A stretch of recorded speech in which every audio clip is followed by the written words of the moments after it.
Саламатсыздарбы? Расмий иш кагаздары жазуу маселесине байланышкан курсубузду улантабыз. Биз кеп келе аткан нерсе бул расмий иш кагаздарына карата тилдик, стилистикалык талаптар болчу. Биз ошонун кезектеги талабына токтололук. Бул 10-чу. Негизи ар бир келтирилген факты, сиз жазып аткан кат эгерде бир фактыларга байланыштуу болсо, даталуу күндөр болобу, же болбосо кайсы бир математикалык сандык жактан бир эсеп болуш керекпи, ошол же болбосо башка бир болуп өткөн окуяга байланыштуу бир фактыларды жазсаңыз, же бир талдоонун негизинде, статистикалык негизде жазылган бир фактыларды алып, ошонун негизинде кат жаза турган болсоңуздар, ошого байланыштуу кат жаза турган болсоңуздар, ар бир жазган факт ал аныкталган, так текшерилген болушу керек. Себеби деген, сиз жазган расмий катта бир дагы сөз же болбосо бир да сүйлөм, бир дагы грамматикалык курам, бул кыргыз тили үчүн өтө маанилүү.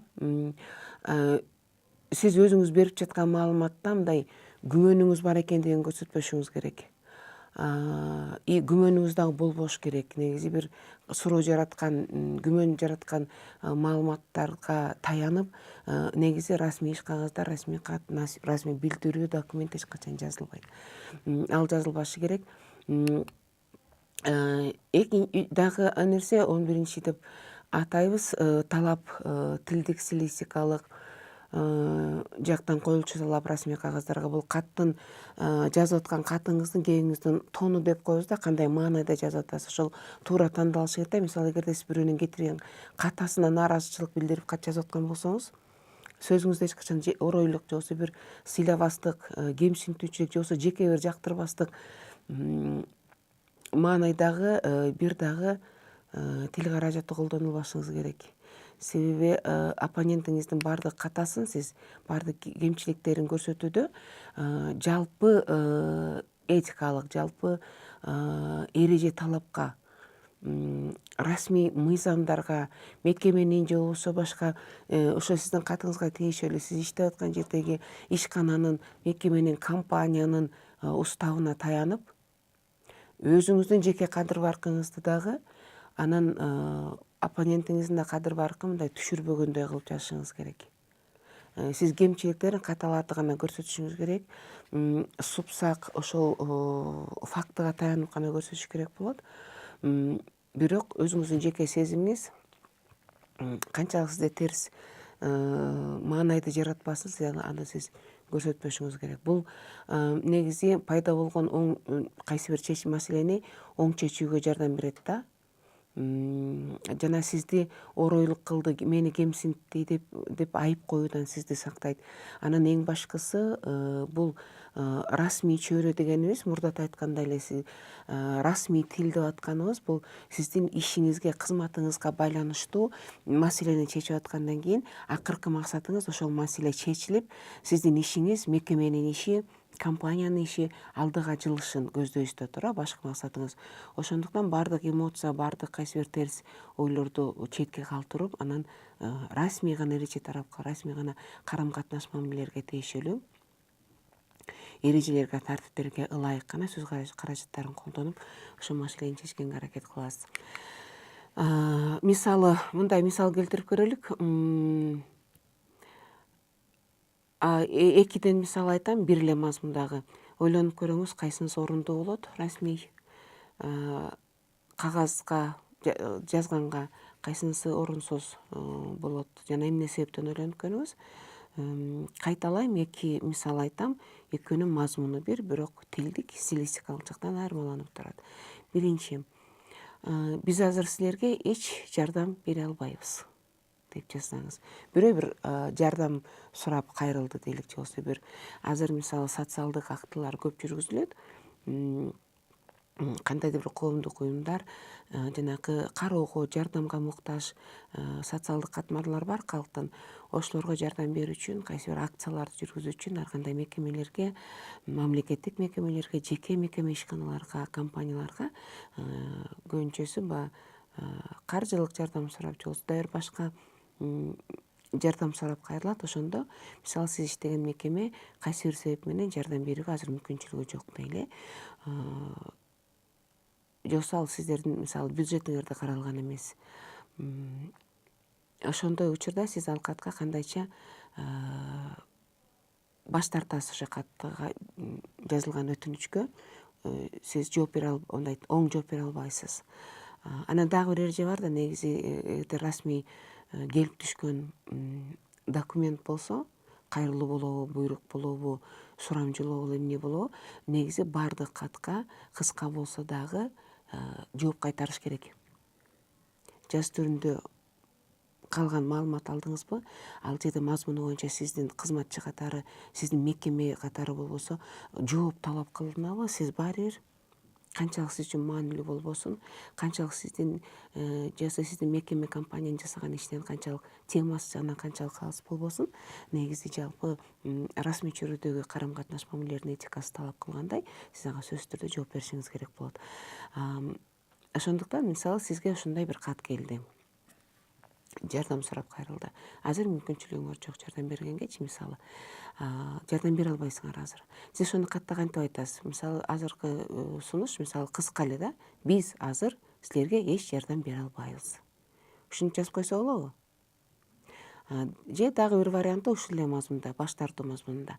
Тилекке каршы азыркы шартта сиздерге жардам берүүгө мүмкүнчүлүгүбүз жок. Кандай деп жазасыздар? Кайсынысын тандайт элеңиз расмий кагазда?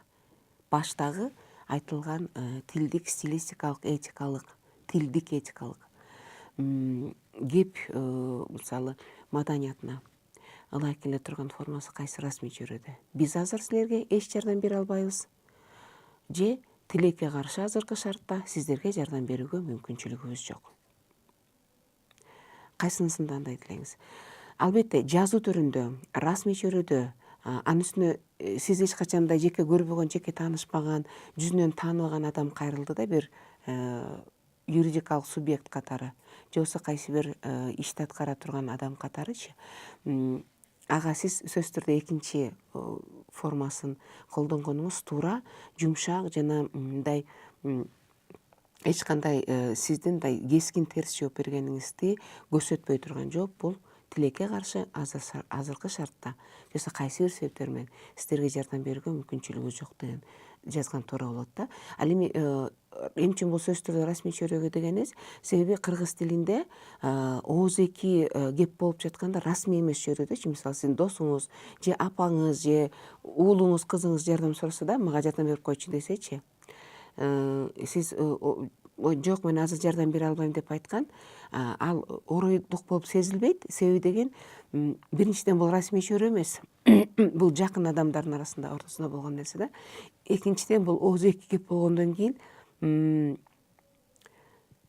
сиз мындай жылуу жумшак жооп берип атканыңыз, өкүнүү менен мындай жардам бере албастыгыңызды билдирип атканыңызды сиз интонация менен, үнүңүз менен, эгерде бетме бет сүйлөшүп атсаңыз, сиз көз карашыңыз менен көрсөтө аласыз да.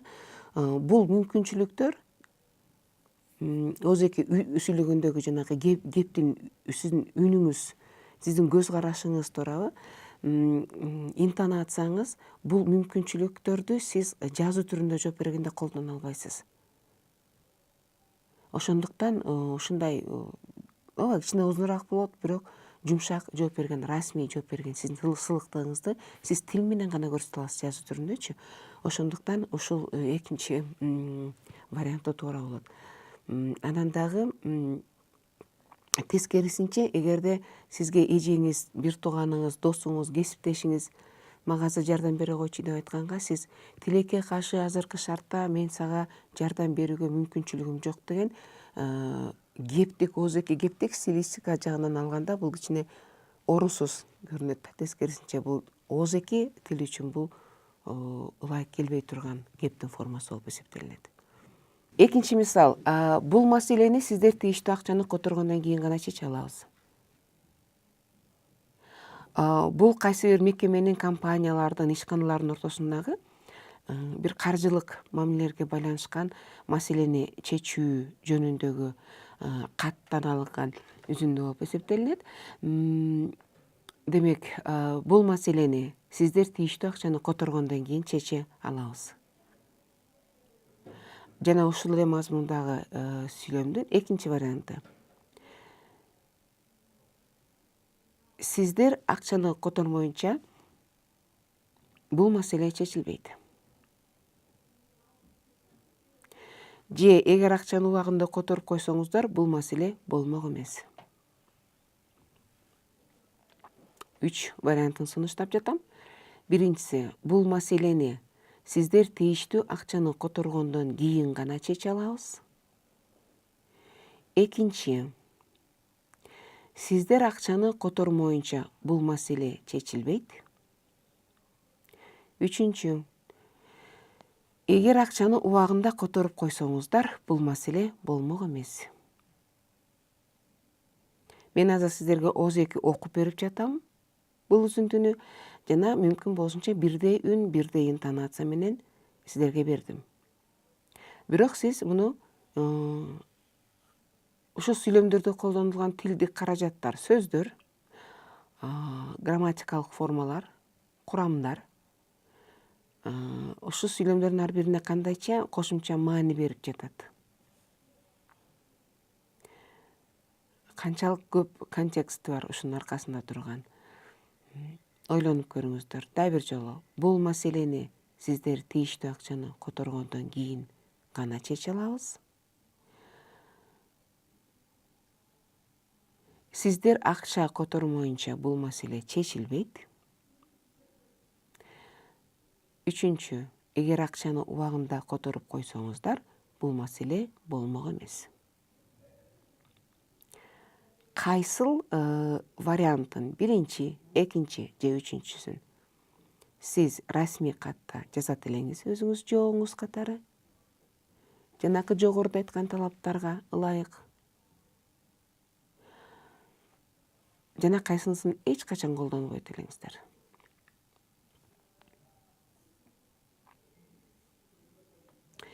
Акыркысынан баштайлык.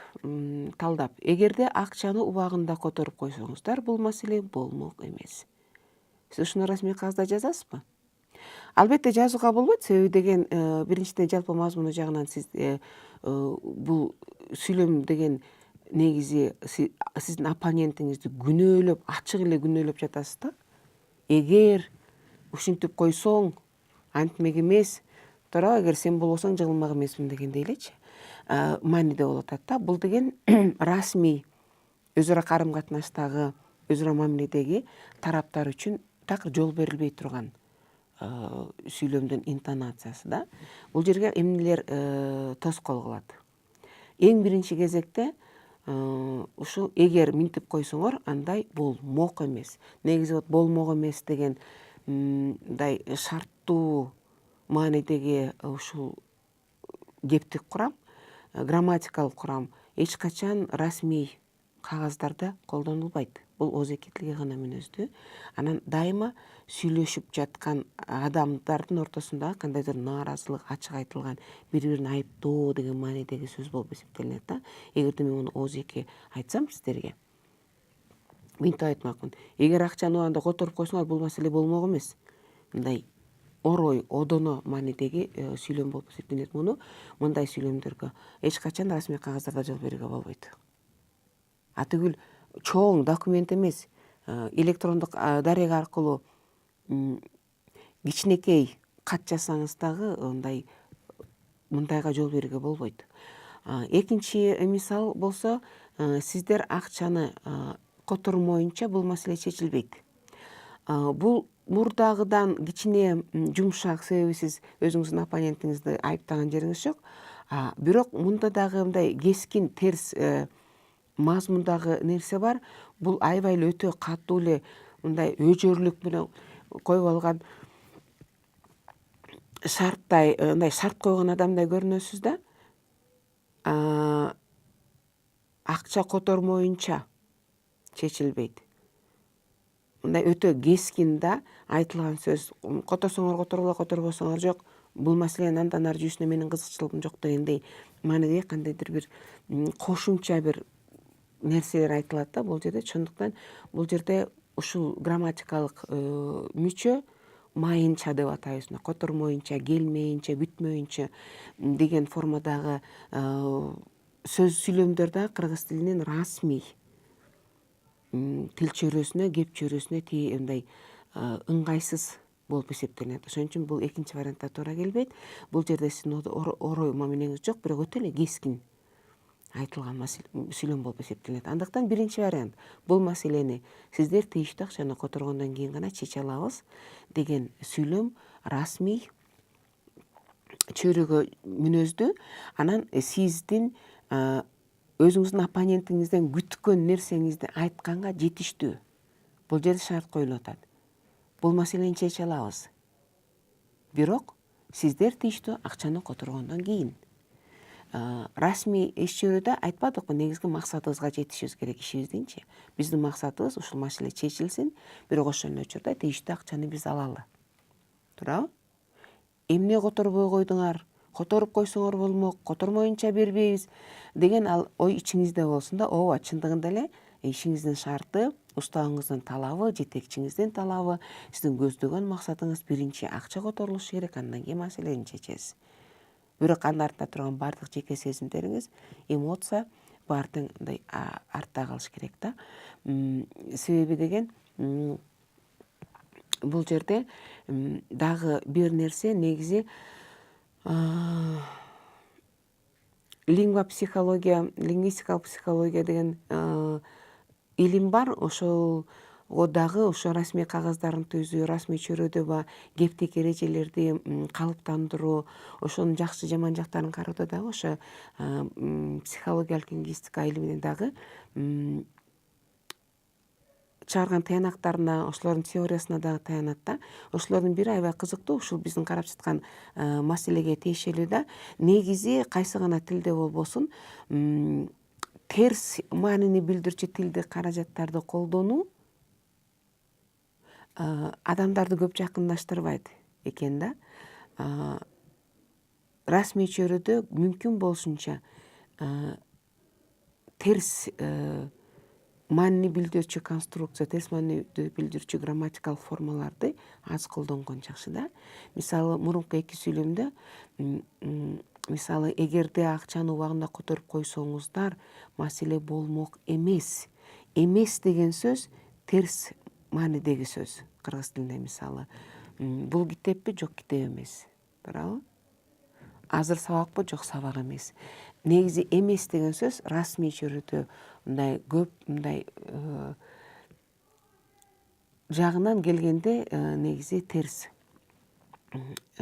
маанайды жарата турган сөз да, адамдардын жакындаштыруусуна тоскоол боло турган сөздөр болуп эсептелинет экен. Ошондуктан кайсы бир нерсени сунуштап жатканда, кайсы бир даже атүгүл нааразылыгыңызды билдирип жатканда, же бир өтүнүч менен кайрылганда мүмкүн болушунча терс маанини билдирбеген грамматикалык курамдардан улак болуш керек деген бир жакшы кызыктуу теория бар да. Өзүңүздөр мындай эксперимент катары ар түрдүү тилде өзүңүз тилеген тилде карап көрсөңүз болот. Анан экинчи мисалыбыз бар болчу. Сиздер акчаны которгондон кийин бул маселе котормоюнча бул маселе чечилбейт деген мисал болчу. Ошо котормоюнча деген сөз дагы сүйлөмдүн мүчөсү дагы андан ары сөзсүз терс формадагы этиштин келишин болжойт да. Мисалы, мен сабак бүтмөйүнчө үйгө кетпейм. Терс, туурабы? Мисалы, жаз келмейинче күн жылыбайт. Сөзсүз түрдө майынча деген мүчөнү колдонгон кийин кыргыз тил сүйлөмүнүн андан аркы келчү башкы баяндоштук маанидеги баш мүчө боло турган этиш сөзсүз түрдө терс формада болот. Ошондуктан эгерде психолингвистиканын дагы жалпы теориясына таянсак, расмий чөйрөдө айрыкча бир терс мазмундагы бир нерсени, нааразылыкты билдирип, же өзүңүздүн бир кескин талабыңызды койгуңуз келгенде, ансыз деле мазмуну окуп жаткан адам үчүн, оппонент үчүн анча жагымсыз болуп атат. Акчаны которушум керек экен, мындай кылышым керек деп туурабы? Анда анан дагы үстүнө дагы терс мазмундагы грамматикалык формалар болсо, өтө эле кескин терс маанайды жарата турган сүйлөм же билдирүү болот деген ушундай психолингвистикалык теория бар. Андыктан кыргыз тилиндеги терс мазмундагы грамматикалык формаларды мүмкүн болушунча улак болуш керек. Албетте объективдүү түрдө аларсыз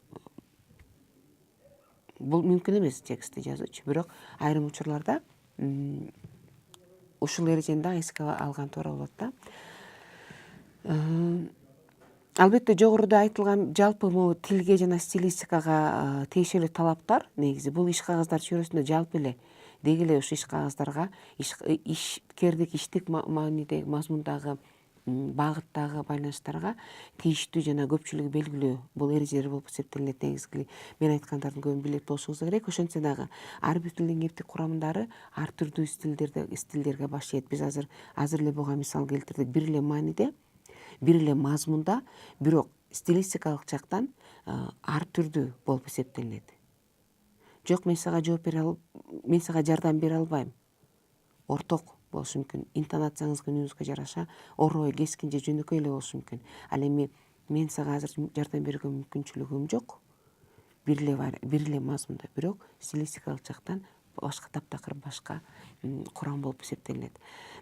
Анан дагы айта турган нерсе, биз азыр кыргыз тилинде стилистиканы, кыргыз тилинде расмий иш кагаздарын жазууга келгенде биз көбүнчөсү орус тилине таянып атпайбызбы? Ошол жерден айта турган нерсе, дайыма эле бир тилдин үлгүсү экинчи тилге үлгү боло бербейт. Биз өтө жогору бир топ сабак мурун айтканбыз. Жана кыргыз тилиндеги мисалы урматтуу мисалы Асанбаева айым, же болбосо мисалы урматтуу Жолдошев мырза деген сөз мисалы орус жана кыргыз англис тилдеринде ушулар сөздөрдүн эквиваленттери туруктуу жана ыңгайлуу болуп келатат, ыңгайлашаар англис тилинин таасири менен.